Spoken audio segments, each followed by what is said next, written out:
Welcome to Beautifully Ruined, the podcast where we believe that being beautifully ruined isn't the end, but the beginning of a remarkable journey. I'm your host, A.D. Callaghan, and guys, we have made it to episode number 17. Do you hear me? Number 17. And with me starting this podcast, with me going back to college, with me, starting a new career, with me, getting my life agent license, with me doing all the things that I've done in my life and even all the things that I can imagine doing in the future and I'm preparing to do in the future, all I can think is, y'all, like life is but a dream.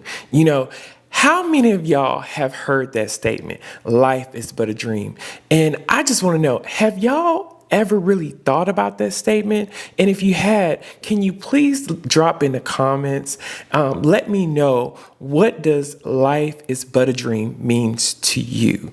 And all that I know is, when I think about life and when I think about dreams, we have no control over when we begin to dream, right? We have no control over when we're born into this life, right? We have no control over, when the dream would end. We have no control over when life ends. We have no control over what we actually dream. We have no control over, the circumstances that we're put into, our parents, our gender, us, how we look, if we're white or black or Hispanic. We have no control over any of that. Our family socioeconomic status. We have no control over any of that, right?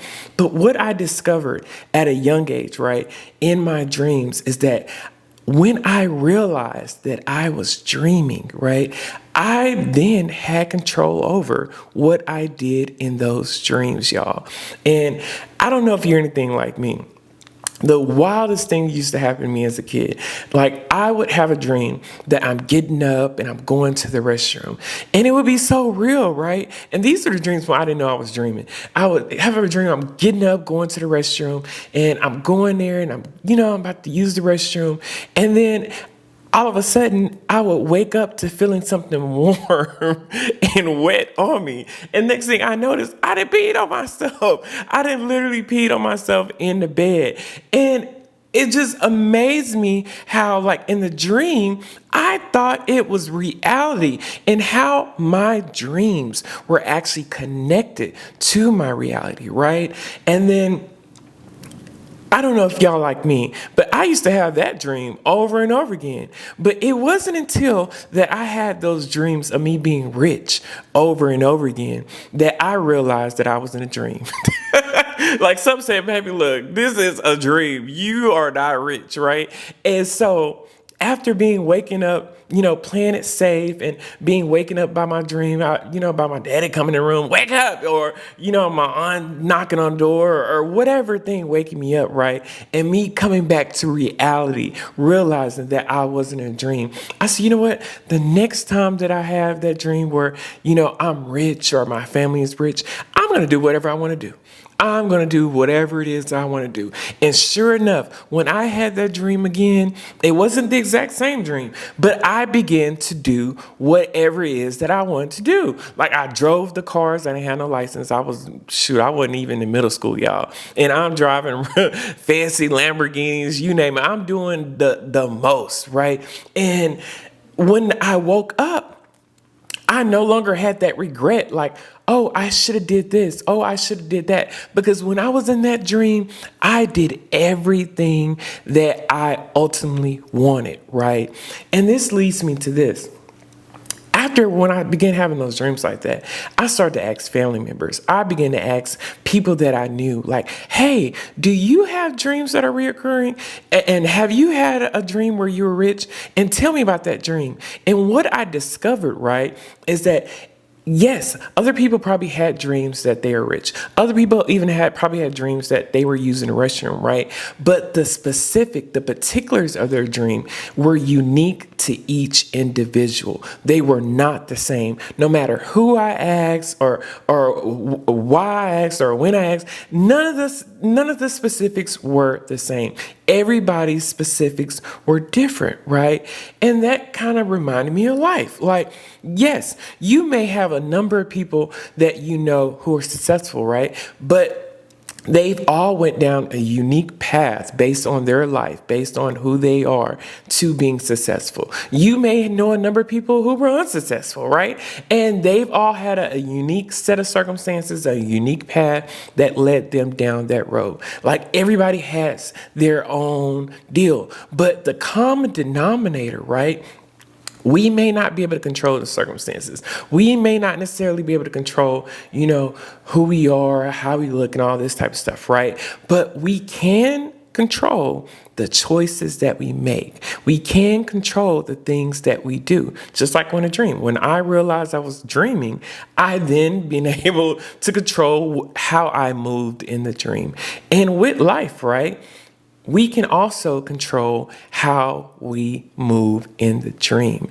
And I mean, in life, or better yet, it is a dream, right? Because with life, like any given moment, it could be over. Any given moment, it can be over. Like we have no control over that. And I think when that really sets in for people, I know when it set in for me, right? I began to think like, okay, you know what? I'm going to live my best life. I don't care what nobody else has to say. I don't care what they have to feel about it, because at any given moment, I don't care what age I am, I can walk out this door and it can be over. I can, 10 years from now, it can be over. And just to think, just really, really think, y'all, if you knew that, let's say 5 months from now, right, you would not be able to walk, wouldn't you want to do everything that you could do that involves you using your legs? I mean, everything. Going out to dance, dancing with your parents, dancing with your spouse, going out on a walk with your dog, just things that are priceless, because once those legs are gone, right, they're gone. Yeah, you can get prosthetics, aesthetics, or whatever it is, but it's not the same as you having your original legs. Maybe you want to go get a massage. You can never massage those legs again once they're gone. You would have wanted to do everything pertaining to your legs that you could do while you had them, right? So that leads me to this. Then why is it that we all, even myself, right, in some moments, why is it that we say, oh, we'll do it tomorrow. Oh, we'll do it next week. Oh, we'll do it when things line up, when we don't know if we'll have tomorrow. We don't know if we'll have next week, right? And we spend all that time thinking about what we could have done, what we should have done, what we would have done if it would have been the right circumstances, right? But in reality, if we had to use that same amount of time to just put in the steps to whatever it is that we wanted to accomplish, we probably would have accomplished it 10 times. Like literally, I kid you not, like even before I decided to go back to college, right? There was a 10-year gap period. And I thought about going to college. I was like, oh, I'm not gonna be able to do it. I'm not gonna be able to afford it. I'm not gonna be able to do this. But all that time that I was thinking about it, all that time that I was literally torturing myself with the idea of not fulfilling my dream, right? I could have went to school a number of times. I could have been a doctor. I could have been whatever it is in that 10-year time frame, probably less than that, right? So all I have to say is, guys, is that life is literally but a dream. No, we can't control when we begin dreaming. We can't control, when we're put into this life, who we're put in this life with, and how we look and all this type of stuff. And we have no control over or any knowledge when this life will end. But we can control what we do while we're in this life. And if we do everything that we want to do, no matter how long it might take us to do it, if we take those steps, then hopefully when this life ends, right, we'll have no regrets. We'll be fulfilled. You'll be like me when I wake up from that dream that when I was rich and I did everything in that dream, I didn't have no regrets. I didn't want to go, oh, it's back to reality. No, I couldn't wait to dream again because the next dream, I was going to take it a step further. So I'm challenging you today, guys. Take it a step further. Live your best life, whatever that means for you, right? Take the steps. Don't worry about how long it's going to take you. Don't worry about how many steps it'll be. Just do whatever it is that you want to do and do it now. Because as my old pastors say, all you have is now. Whatever you're going to do for the Lord, do it now because that is all that we have.